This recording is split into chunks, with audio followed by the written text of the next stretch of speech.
Super night நம்ம DJI 360 super night மோடில் video எடுக்கணும்னு நினச்சிட்டு போனேன். ஆனால் சூப்பர் நைட் வீடியோ எல்லாம் ஆன் பண்ணேன், கேமராவெல்லாம் ஆன் பண்ணி சூப்பர் நைட் மோடில் போடுறதுக்கு மறந்து ஆர்டினரி மோடில் போட்டு வீடியோ எடுத்துட்டேன்.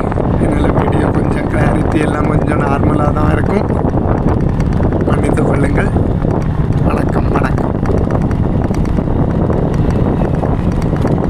வீடியோ ரெக்கார்ட் ஆகும்போதே எனக்கு மைல்டாக ஒரு டவுட் வந்து, என்னடா கொஞ்சம் வித்தியாசமாக இருக்கு, வழக்கமாக நம்ம நைட்டு எடுக்கிற வீடியோவிலேருந்து வித்தியாசமாக இருக்குதுன்னு மைல்டாக ஒரு டவுட் வந்துச்சு. சரி, ஓகே.